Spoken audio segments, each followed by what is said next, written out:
గ్రంథం 9వ అధ్యాయం 4వ వచనం. లైవ్లో చూస్తున్న వారిని కూడా ప్రేమతో ఆహ్వానిస్తున్నా.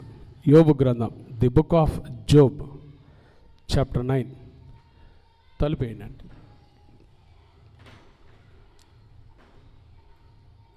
యోబు గ్రంథం 9వ అధ్యాయం 4వ వచనం చదవండి. ఎవరైనా మీలో అందరం కలిసి చదువుదాం. లేకపోతే ఆయన మహావివేకి, అధిక బల సంపన్నుడు, ఆయనతో పోరాడ తెగించి హాని నొందని వాడెవడు. దేవుడి మాటలు మనందరి మేలు నిమిత్తమై దీవించునుగాక. ఆమేన్. చెప్పాలి గట్టిగా, ఆమేన్. చాలా సంతోషమండి. దేవుని మహాకృపలన ఈ సాయంత్రం ఆయన సన్నిధిలోకి వచ్చి దేవుని మాటలు వినే భాగ్యాన్ని ప్రభు మనకు దయచేసినందుకై దేవునికి స్తోత్రాలు. వాక్యం చాలా శక్తివంతమైనది కదండి. దేవుని వాక్యం ఎటువంటి చెప్పండి, చాలా శక్తివంతమైనది. ఆయన మాటలు ఎంతో మధురమైనవి. యేసు ప్రభువారు అన్నాడు, మనుషుడు రొట్టె వలన మాత్రం కాదు కానీ దేవుని నోట నుండి వచ్చు ప్రతి మాట, యేసయ్య మాట మనల్ని ఏం చేస్తే బ్రతికిస్తుంది. కాబట్టి దేవుని వాక్యం ద్వారా ఈ రాత్రి దీవించబడదాం. ఈ రాత్రి మన అంశం ఏంటంటే చూడండి, యోబు గ్రంథం 9వ అధ్యాయం 4వ వచనం. ఆయన మహావివేకి. ఎవరంటే మన దేవుడు ఎవరు చెప్పండి? మహావివేకి. గట్టిగా చెప్పాలి. ఎవరైనా యేసయ్య సుగుణాలు ఇవి. మహావివేకి. రెండవది ఆయన ఎవరు? అధిక బల సంపన్నుడు. చెప్పండి, ఎవరైనా అధిక బల సంపన్నుడు. ఈ రాత్రి మన అంశము సంపన్నుడు. ఎవరు మనం ఆరాధించే దేవుడు ఎవరు చెప్పండి? సంపన్నుడు. మనం అప్పుడప్పుడు పేపర్లో, టీవీలో వార్తలు వింటాం. ఈ సంవత్సరం ఇండియాలో అధిక సంపన్నుల్లో పలాని వారి పేరు పైకి వచ్చింది కదండి. పలాని వారు లిస్టులో ఉన్నారు. ఈ సంవత్సరం ప్రపంచంలో ప్రసిద్ధి గడించిన సంపన్నుల లిస్టులో పలాని వారు పైకి వచ్చారు, పలాని వారి పేరు వినబడుతుంది అని మనకు అప్పుడప్పుడు వార్తలు మనం చూస్తూ ఉంటాం. లోకంలో ఉన్న సంపన్నులందరికంటే, బాగా వినాలి ఈ మాట చెప్పండి, లోకంలో ఉన్న సంపన్నులందరికంటే, లోకంలో ఉన్న బలవంతులందరికంటే, లోకంలో ఉన్న శక్తిమంతులందరికంటే మనం ఆరాధించే దేవుడు యేసయ్య ఎవరు చెప్పండి? అధిక బల సంపన్నుడు. గట్టిగా రెండు చేతులు హల్లెలూయా. అధిక బల సంపన్నుడు. ఆయన మామూలు బలం కాదు. ఏ బలం చెప్పండి? అధిక బల సంపన్నుడు. సంపన్నుడు. ఆయన సంపన్నుడు. యేసన్న గారు అదే రాస్తాడు, సర్వ సంపదల నిధి అంట ఆయన కదండి. సకలము చేయగల దేవుడు ఆయన. సర్వ సంపదల నిధి. ఆయన సకలము చేయగలిగిన వాడు. ఆయన అధిక బల సంపన్నుడు. లోకంలో నీకు ఆ సంపద లేకపోవచ్చు, కానీ యేసుక్రీస్తు ప్రభుని ఎరిగిన మనకు మన సంపద, మన ఐశ్వర్యం ఎవరో తెలుసా చెప్పండి? ఎవరు? యేసయ్యే. యేసయ్యే మన సంపద, యేసయ్యే మన ఐశ్వర్యం. అందుకని పౌలు అంటాడు, ఆయన మా మంటి ఘటములలో ఐశ్వర్యమును పోసాడు. యేసయ్య ఎవరో తెలుసా? ఆయన మన ఐశ్వర్యము, ఆయనే మన సంపద, ఆయనే మన శక్తి, ఆయనే మన బలము. అన్నీ ఆయనే. ఈ లోకంలో ఒకవేళ నీకు లోక సంపద లేకపోవచ్చు, కానీ యేసుక్రీస్తు ప్రభుని ఎప్పుడైతే మన సొంత రక్షకునిగా అంగీకరించామో ఆయనే మనకేమైనాడు చెప్పండి? సంపద. సంపన్నుడు ఆయన సంపన్నుడు. గట్టి చెప్పండి, ఎవరైనా అధిక బల సంపన్నుడు. బలమిచ్చేవాడు. బలహీనతలో మనకేమిచ్చేవాడు? బలమిచ్చేవాడు. బల సంపన్నుడు. అందుకనే ఇదే యెషయాలో మనం చదువుతాం. యెషయా గ్రంథంలో సొమ్మసిల్లిన వారికి ఏమిస్తాడు? బలమిచ్చువాడు ఆయనే. శక్తిహీనులకు బలాభివృద్ధి కలుగజేయవాడు ఆయనే. చూసారండి, ఈ రాత్రి ప్రభు సంపన్నుడు అనే మాట, అధిక బల సంపన్నుడు. ఒక మాట ఇది రాసుకోండి. 4 మాటలు చెప్తా. ఏ విషయంలో? బైబిల్లో చాలా విషయాలు ఉన్నాయి. ఆయన ఏ విషయంలో సంపన్నుడో, యేసు ప్రభు ఏ విషయంలో సంపన్నుడో పరిశుద్ధ బైబిల్ గ్రంథంలో నుంచి ఒక 4 మాటలు ఈ రాత్రి ధ్యానం చేద్దాం. యెషయా గ్రంథం 16వ అధ్యాయం చూడండి. యెషయా గ్రంథం 16వ అధ్యాయము 5వ వాక్యం చదువుకుందాం. Isaiah chapter 16. యెషయా గ్రంథం 16 అధ్యాయము 5వ వాక్యం చదవండి మీరే. కృప వలన సింహాసనము స్థాపించబడుతుంది, సత్య సంపన్నుడు. ఈ రాత్రి మనం ఏ విషయం ధ్యానం చేస్తున్నాం? మనం ఆరాధించే దేవుడు ఎవరు చెప్పండి? సంపన్నుడు. గట్టిగా చెప్పాలి. ఎవరైనా సంపన్నుడు, సంపన్నుడు. రెండవదిగా, ఒకటి అధిక బల సంపన్నుడు, రెండవదిగా ఆయన ఏ సంపన్నుడు? సత్య సంపన్నుడు. యేసయ్య ఎవరు చెప్పండి? సత్య సంపన్నుడు. సత్యానికి సంపన్నుడు ఆయన. ఆయనే సత్యము. యేసుప్రభు అన్నాడు, నేనే మార్గము, సత్యము, జీవమునై ఉన్నాను. సత్యము. మిమ్మల్ని ఒక ప్రశ్న అడుగుతా, చెప్పండి. అందరు ఇటు చూడండి ప్లీజ్, అందరు ఇటు చూడండి. సత్యము అంటే అర్థం ఏం చెప్పండి? సత్యము అంటే ఏం చెప్పండి? నిజము. ఇంకా బాగా చెప్పారు, వెరీ గుడ్. ఇంకా అసత్యం కానిది, ఇంకా ఉన్నది ఉన్నట్టు చెప్పండి. ఇవన్నీ ఒక ఎత్తు. సత్యం అంటే వాట్ ఈస్ ట్రూత్. బాగా వినండి. సత్యము అంటే తాకి చూచేది, తాకి చూచినది. సత్యము అంటే అది. సత్యం అంటే తాకి చూచినది. అందుకని యోహాను ఒక మాట రాస్తా చూడండి. యోహాను రాసిన మొదటి పత్రిక చూడండి. యేసు ప్రభు నేనే మార్గం, సత్యం అంటే ఏంటి? ఆ సత్యము యోహాను రాసిన మొదటి పత్రిక మొదటి అధ్యాయం చూడండి. యోహాను రాసిన మొదటి పత్రిక మొదటి అధ్యాయము మొదటి వాక్యం చదవండి అమ్మా చక్కగా. సత్యం అంటే ఈరోజు మీరు తెలుసుకుంటున్నారు, మనందరం తెలుసుకుంటున్నాం, లైవ్లో చూస్తున్నవారు. జీవవాక్యమును గూర్చి ఆది నుండి ఏది ఉండెనో, మేమేది వింటిమో, కన్నులార ఏది చూచితమో, ఏది నిదానించి కనుగొంటిమో, మా చేతులు దేనిని, చెప్పండి, మా చేతులు దేనిని. యేసు ప్రభు సత్య సంపన్నుడంటే యేసు ప్రభు పక్కన ఉన్న శిష్యులందరూ ఆయన ఏం చేశారు చెప్పండి? ఏం చేశారు చెప్పండి? అబద్ధాలు రాయలే బైబిల్లో ఏది అబద్ధాలు లేవు, కల్పిత కథలు కాదు బైబిల్. 3 లక్షణాలు ఉన్నాయి పరిశుద్ధ బైబిల్ గ్రంథానికి. ఒకటి, it is an inerrant book, అంటే దోషరహితమైనది. బైబిలు దోషరహితం, ఎక్కడ దోషం లేదు. బైబిల్లో చాలామంది దోషాలు చూయించాలనుకున్న వారే పాడైపోయారు, కానీ బైబిల్ గ్రంథంలో ఏమీ లేవు దోషం. It is an inerrant book. రెండవది, it is inspired book, an inspired book. ఇతరులను ఏం చేస్తాం చెప్పండి? ప్రేరేపించే పుస్తకం ఇది. వాక్యం ద్వారా మనందరం ప్రేరేపించబడతాము. దేవుని వాక్యం వినేటప్పుడు మన బ్రతుకులు ప్రేరేపించబడతాయి. మూడవది, ఇట్ ఈజ్ ఇన్ఫాలబుల్, అసత్యము లేనిది. ఎక్కడ కూడా అసత్యము లేని పుస్తకము. చూడండి, యేసు ప్రభు శిష్యుడని యోహాను ఈ పత్రిక రాస్తూ మా చేతులు ఏమన్నాడు? ఆ మాట చెప్పండి, ఏమన్నా? మా చేతులు అంటే యేసయ్యను వారు ఏం చేశారు? ఈ లోకంలో ఉన్నప్పుడు ఏం చేశారు చెప్పండి? తాకారు, ఆయనను తాకి చూచారు. అది సత్యం అంటే. సత్యం అంటే తాకి చూచిన సత్యము. ఒట్టి మాటలు కాదు, బైబిలు ఒట్టి కథ కాదు, కల్పిత కథ కాదు, కల్పిత మాటలు కాదు, ఎవరో చెప్తే రాసింది కాదు. బైబిల్ని 40 మంది రాశారు, వాళ్ళందరూ తాకి చూచారు యేసయ్యను. పరిశుద్ధాత్మ ప్రేరేపితమై వాళ్ళు వ్రాసారు. పౌలు తాకి చూచాడు యేసయ్యను. అకాలమందు పుట్టిన నాకు కడపట ఆయన కనబడెను. యేసయ్యను చూచాడు పౌలు కూడా. పునరుద్ధారుడైన యేసయ్య ప్రత్యక్షత చూచాడు. యోహాను తాకి చూచాడు యేసయ్యను. 3.5 సంవత్సరాలు ప్రభుతో ఉండి తాకి చూచారు వారు.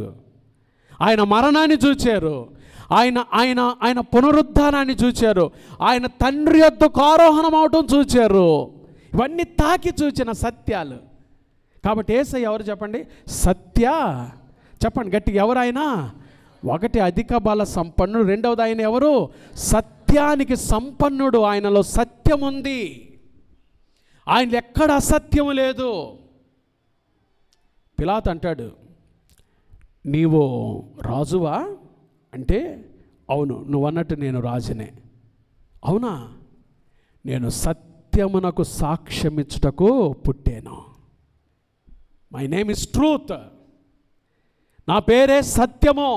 నేను సత్యమునకు సాక్ష్యమిచ్చుటకు పుట్టాను. మన ఇండియన్ కరెన్సీ మీద ఒక మాట ఉంటుంది, చెప్పండి ఏముంటుంది? సత్యమే వజయతే. సత్యం ఒకరోజు నిన్నేం చేస్తుంది? గెలిపిస్తుంది. యేసు ప్రభు సత్యము కాబట్టి క్రీస్తునందు విశ్వసించిన మనందరం కూడా సత్యవంతులమే. మనం అబద్ధికులం కాకూడదు. మనలో అబద్ధానికి తావు లేదు. అబద్ధికుడు లోకంలో ఒకడున్నాడు. యేసుప్రభు యోహాను సువార్త 10వ అధ్యాయంలో చెప్పాడు, వాడు అబద్ధికుడును అబద్ధములకు జనకుడు సైతాను. మనం దేవుని బిడ్డలం సత్యవంతులం. ఎందుకంటే మనం ఆరాధించే యేసయ్య ఎవరు చెప్పండి? సత్య సంపన్నుడు, సత్యానికి సంపన్నుడు. కాబట్టి మనం కూడా మాట్లాడితే సత్యమే మాట్లాడాలి. సత్యమే, సత్యానికి సంపన్నులంగా మనం నడుచుకోవాలని ప్రభు ఆశపడుతున్నాడు. ఒకటి, ఆయన అధిక బల రెండవది ఆయన సత్య మూడవది చూడండి, యోబు గ్రంథం 34వ అధ్యాయం 17వ వాక్యం. తీసిన వాళ్ళు చదవండి. యోబు గ్రంథం 34:17. న్యాయమును ద్వేషించువాడు లోకమును ఏలునా, న్యాయ సంపన్నుడైన వాని మీద నేరము మోపుదువా. ఎవరంటే ఆయన? మూడోది న్యాయ సంపన్నుడు. చెప్పండి గట్టిగా, ఎవరైనా? యేసయ్య ఎవరు చెప్పండి? న్యాయ సంపన్నుడు. న్యాయ సంపన్నుడు, న్యాయానికి సంపన్నుడు ఆయన, న్యాయ సంపన్నుడు. మీకు తెలుసా, యేసుక్రీస్తు ప్రభువారు ఆయన న్యాయము, నీతిగల, ఆయనకు ఒక పేరుంది, నీతిగల ఎవరైనా న్యాయాధిపతి. నీతిగల న్యాయాధిపతి. యాకోబు ఏమంటాడు తెలుసా? న్యాయాధిపతి వాకిట నిలుచున్నాడు. యేసయ్య రెండవ రాకడలో న్యాయాధిపతిగా రాబోతున్నాడు. ఆయన మొదటి రాకడలో ఎలా వచ్చాడు తెలుసా? గొర్రె పిల్లగా వచ్చాడు. యోహాను చూశాడు, ఇదిగో లోక పాపమును మోసుకొని పోవు దేవుని గొర్రె పిల్లగా వచ్చాడు. ఆయన మొదటి రాకడలో ఆయన దేవుని గొర్రెపిల్లగా వచ్చాడు. మనందరి పాప నిమిత్తమై సిలువలో మరణించాడు, సమాధి చేయబడ్డాడు, మరణాన్ని జయించి తిరిగి లేచాడు. తిరిగి మన కొరకై ఎలా రాబోతున్నాడు? ఈసారి గొర్రెపిల్లగా కాదు, ఎలా రాబోతున్నాడు? న్యాయాధిపతిగా. ఎందుకంటే న్యాయ సంపన్నుడు, న్యాయాధిపతిగా రాబోతున్నాడు. తెలుసా, మనందరం ఎక్కడ ఉండబోతున్నాం తెలుసా? క్రీస్తు న్యాయపీఠం. చదవండి ఆ మాట. 2 కొరింథీయులకు రాసిన 2వ పత్రిక 5వ అధ్యాయం 10వ వాక్యం. తీసిన వారు చదవండి గబక్కన. కొరింథీయులకు రాసిన 2వ పత్రిక 5వ అధ్యాయం 10వ వాక్యం. చదవండి ఆ మాట గట్టిగా.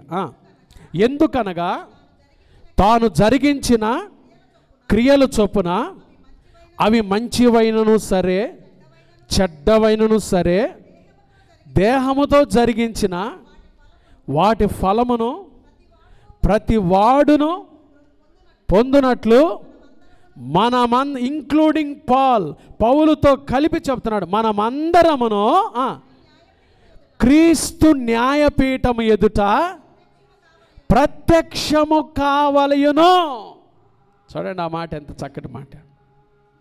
మనందరం ఒకరోజు ఎక్కడ ఉండబోతున్నాం చెప్పండి? ఎందుకు? ఆయన ఎలా రాబోతున్నాడు? న్యాయాధిపతిగా రాబోతున్నాడు. మనం జరిగించిన ప్రతి దానికి, దేహంతో జరిగించిన ప్రతి దానికి, పౌలు ఏమంటాడు తెలుసా? రోమాపత్రికలు ఈ మాట రాస్తూ, ఆ దినమున నేను ఆయన ఎదుట నిలబడటానికి గడగడ వణుకుచున్నానంటాడు. చూసారా? దేహముతో జరిగించిన ప్రతి దానికి ఒకరోజు మనం ప్రతిఫలం పొందుకోబోతున్నాం. అవి మంచివైనను సరే చెడ్డవైనను సరే. ఉందా ఈ భయం? ఉందా? దేవుని బిడ్డలంగా రక్షించబడ్డా మంచిదే, బాప్తిసంలో సాక్ష్యం ఇచ్చే మంచిదే. యేసుప్రభు వచ్చినప్పుడు రాకడలో మనం ఎత్తబడితే ఇక్కడేమో 7 ఏళ్ల శ్రమలు జరుగుతాయి. పరలోకంలో మధ్యాకాశంలో క్రీస్తునందు విశ్వసించిన మనందరికీ 7 ఏళ్ళు ఏం జరుగుతుంది? 7 ఏళ్ల విందు. అక్కడ క్రీస్తు న్యాయపీఠం ఎదుట నిలబడబోతున్నాం. మనం జరిగించిన ప్రతి దానికి వాటి ప్రతిఫలం ప్రభు దగ్గర పొందుకోబోతున్నాం. ఆ క్రీస్తు న్యాయపీఠం ఎదుట దేవుడు బహుమానాలు ఇవ్వబోతున్నాడు. ఆ రోజు మెప్పు, మహిమ, ఘనత కలిగిద్ది.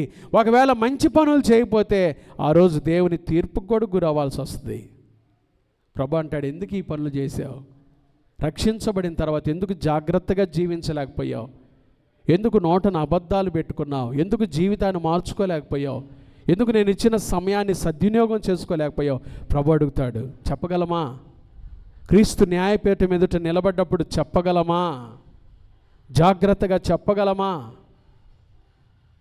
మన దేవుడు ఎవరో తెలుసా? న్యాయ సంపన్నుడు. ఒకటి ఎవరు ఆయన చెప్పండి? అధిక బల సంపన్నుడు. రెండవది సత్య సంపన్నుడు. మూడవది న్యాయ సంపన్నుడు. నాలుగో మాట చూడండి, యెషయా గ్రంథం 40వ అధ్యాయం. యెషయా గ్రంథం 40వ అధ్యాయం 10వ వాక్యం. యెషయా గ్రంథం 40వ అధ్యాయం 10వ వాక్యం. ఇదిగో తన బాహువే తన పక్షమును ఏలుచుండగా ప్రభువు యెహోవా తానే శక్తి సంపన్నుడై వచ్చును. ఆయన ఇచ్చు బహుమానము శక్తి సంపన్నుడు. చెప్పండి, ఎవరు ఆయన? చెప్పండి, శక్తి సంపన్నుడు. శక్తికి సంపన్నుడు ఆయన.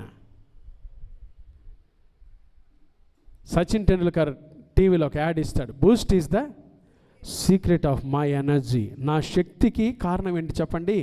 బూస్ట్ అంటాడు.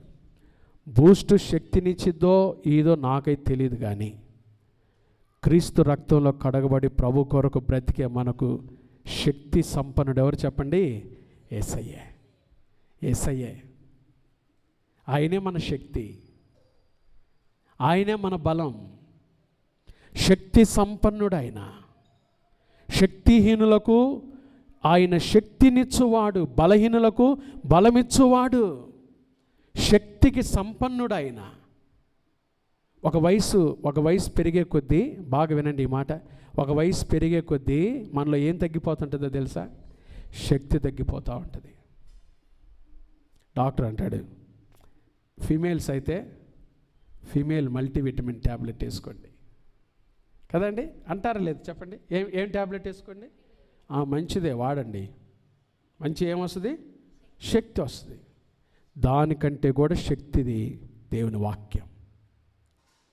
యేసు ప్రభువులో ఉంది శక్తి. శక్తి ప్రభువులో ఉంది. వరదలు వచ్చిన తర్వాత అంటే ఈరోజు పేపర్లు వేశారు, ఒక ఆమె నిన్న మొన్న ఎండలు భయంకరంగా ఉన్నాయి కదండి, భయంకరంగానే లేవా? ఇల్లు కడుగుతా నిన్నంత ఎండలో పనిచేసి కుప్పగూలి చనిపోయిందంట పాపం. నిన్నంత ఎండలో పనిచేసి కుప్పగూలి చనిపోయిందంట. 50 సంవత్సరాల పెద్ద ఆవిడ కూడా కాదు, 50 years. శక్తి తగ్గిపోయి తిండి లేక. కానీ ప్రభు బిడ్డలంగా మనకు శక్తి, మన బలము యేసయ్య. గట్టిగా చెప్పండి హల్లెలూయా. మన శక్తి ఎవరో చెప్పండి? మన మల్టీవిటమిన్ ట్యాబ్లెట్, మన శక్తి, మన టానిక్, మన సిరప్, మన బలము, మన ఆధారం అంతా ఎవరు చెప్పండి? యేసయ్యే. చాలాసార్లు ఒకవేళ మీలో కూడా శక్తి తగ్గిపోయి, పాస్టర్ గారు వృద్ధాప్యం పైబడిన కొలది నాలో శక్తి తగ్గిపోతుందని మీరు బాధపడుతూ వచ్చారేమో. బైబిల్ ఏం చెప్తుందో తెలుసా? యెహోవా కొరకు ఎదురు చూచువారు ఏ బలం అండి? రెన్యూడ్ స్ట్రెంగ్త్ అని ఉంది ఇంగ్లీష్లో. రెన్యూడ్ అంటే పునరుత్పత్తితో కూడిన బలం అంట. రెన్యూడ్ అంటే అంటే ప్రభుని నమ్మిన బిడ్డలకు ఆయన రోజు రోజుకి మనకు పునరుత్పత్తితో కూడిన బలాన్ని ఇస్తాడు. ఆయన బలం యేసులో ఉంది, శక్తి యేసులో ఉంది. ఆయన వాగ్దానం ఏమి ఇచ్చాడో తెలుసా? యెషయా 46:4 ఏమని చెప్పండి, చూడకుండా చెప్పండి. యెషయా 46:4 ఎన్ని గుర్తుపెట్టుకుంటే కదా మీకు శక్తి.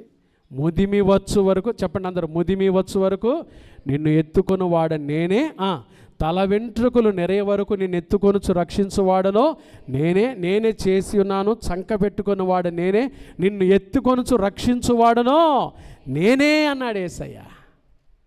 ఆయనలో రెన్యూడ్ స్ట్రెంగ్త్, శక్తి. యేసయ్య ముదిమి వచ్చు వరకు. కదండి. నీతిమంతులు ఖర్జూర వృక్షం వలె మొవ్వవేదురు, వారు లెబానోను మీది దేవదారు వృక్షముల వలె పైకి ఎదుగుదురు. వారు ముసలితనమందు ఇంకా సారము కలిగి ఎలా ఉంటారంట? పచ్చగా ఉంటారు. చూసారా, వృద్ధాప్యంలో కూడా దేవుని బిడ్డలకి ఏమిస్తాడు తెలుసా? చిగురిస్తాడు. వృద్ధాప్యంలో కూడా వదిలిపెట్టాడు యేసయ్య. వయసు పైబడిన కొలది. నాకెందుకని ఈ పాట భలే ఇష్టమైంది. ఏడి సికామణి గారు రాశారు ఈ పాట. వైఎస్ రాజశేఖర రెడ్డి గారు చనిపోయినప్పుడు రాశాడంట ఆయన ఈ పాట.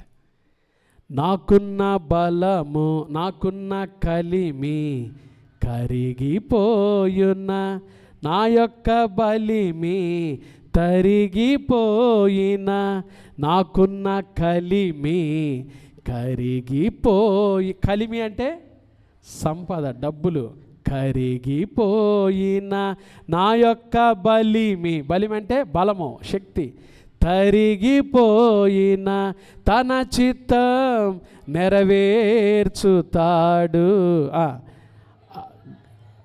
నన్ను చేర్చుతాడు, తన చిత్తం నెరవేర్చుతాడు, గమ్యము వరకు నన్ను చేర్చుతాడు, నడిపిస్తాడు నా దేవుడు, శ్రమలోనైనా నన్ను విడువాడు, అడుగులు తడబడిన, అలసట పైబడిన, అడుగులు తడబడిన, అలసట పైబడిన, చేయి పట్టి వెన్ను తట్టి చక్కటి ఆలోచన చెప్పి, చేయి పట్టి వెన్ను తట్టి చక్కటి ఆలోచన చెప్పి, నడిపిస్తాడు నా దేవుడు, శ్రమలోనైనా నన్ను విడువాడు.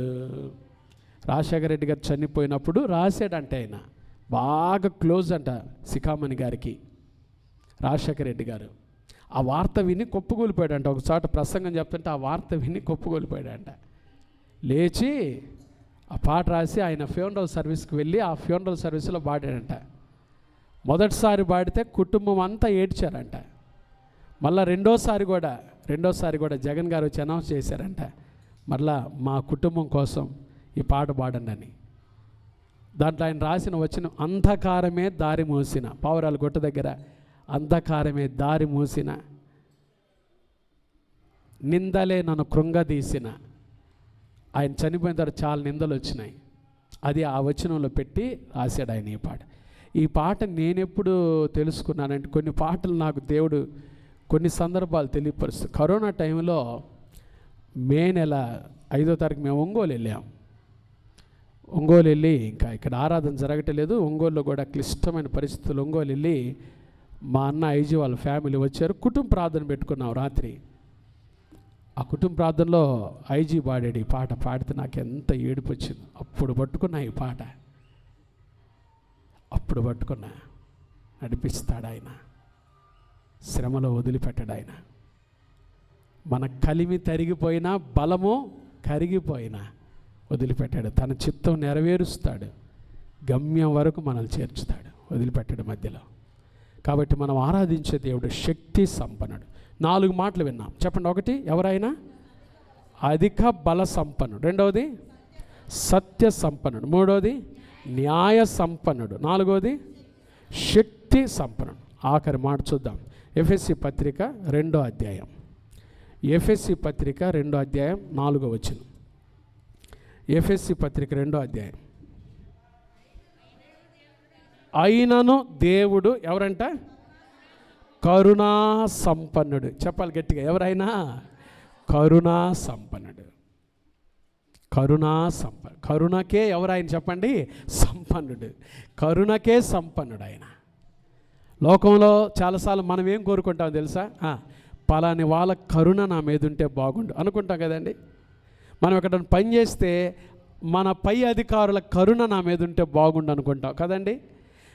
మనకంటే పై అధికారులు, మనకంటే ఉన్నతంగా ఉన్న వాళ్ళ కరుణ, జాలి నా మీద ఉంటే బాగుండని మనం అనుకుంటాం. కానీ లోకంలో మనుషుల కరుణ కోరుకోబాకు. మనుషులు ఎట్లాంటోళ్ళో తెలుసా? వినండి ఒక మాట, అందరు ఇటు వినండి, ఆఖరికి ముగిస్తున్నా. ఒక వ్యక్తి యెరూషలేము నుండి ఎక్కడికి వెళ్తున్నాడు? యెరికోకి వెళ్తున్నాడు. దిగుడు ప్రయాణం. ఏ ప్రయాణం చెప్పండి? దిగుడు ప్రయాణం. యెరికో నుండి యెరూషలేముకి ఎక్కిపోయే ప్రయాణం. కానీ ఈ వ్యక్తి దిగుతున్నాడు. దిగుడు ప్రయాణం. Down down down. విశ్వాసులు చాలామంది ఈ రోజుల్లో దిగజారిపోతున్నారు, దేవునికి దూరం అయిపోతున్నారు. దిగుడు ప్రయాణం.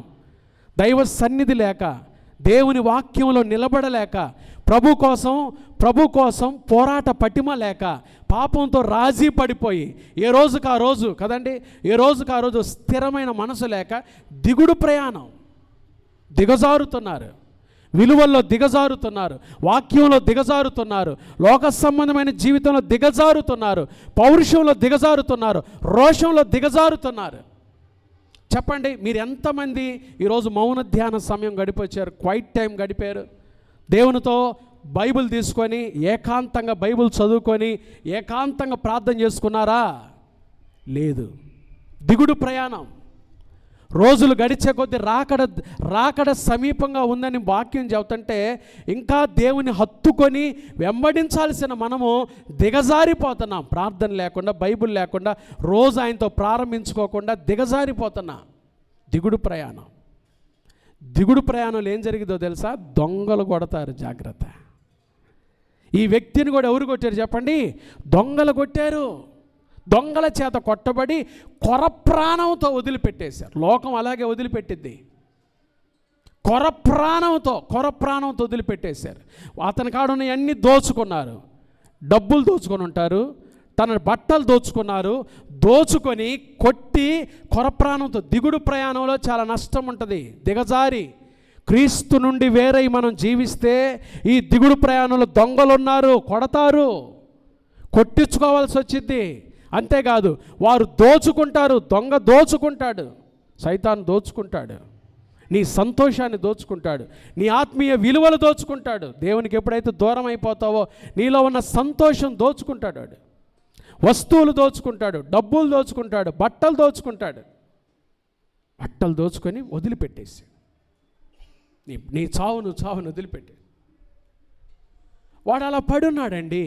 ఆ వైపున ఎవరు వెళ్తున్నారంట? ఒక యాజకుడు వెళ్తున్నాడు. చూడండి లోకం ఎలా ఉంటుందో దాని కొరకు చెప్తున్నా. యాజకుడు చూశాడు. ధర్మశాస్త్రం ఏం చెప్తుంది? నిన్ను వలే. ధర్మశాస్త్రం ఏం చెప్తుంది? నిన్ను వలే ఏమైనా బోధించే యాజకుడికి వాక్యం మీద పట్టున్న భారం ఏమన్నా ఏం చేయాలి చెప్పండి? వరే నాలాంటి మనిషే కదా బాధలో ఉన్నాడని ఏం చేయాలి చెప్పండి? కరుణతో దగ్గరికి వెళ్ళాలి. కానీ ఏం చేశాడు తెలుసా? డ్యూటీ వచ్చింది. వామ్మో, యెరూషలేములో నేనేం జరిగించాలి? యాజకత్వం జరిగించాలి. ఆలయంలో ఆలస్యం అయిద్దేమో, వెళ్ళిపోయాడు. Duty mind.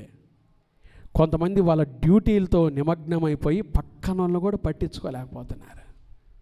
కరుణ లేదు ఈ లోకంలో. కాసేపటికి ఆ త్రోవలో లేవీయుడు వెళ్ళాడు.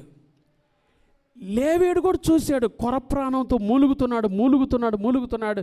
సాటి మనిషికి సహాయం చేయాలని బైబిల్ చెప్తుంది. శ్రమలో ఉన్న వారిని ఆదుకోవాలని బైబిల్ చెప్తుంది. నీకు చేతనైనంత సహాయం కనీసం నువ్వేం చేయకపోవచ్చు.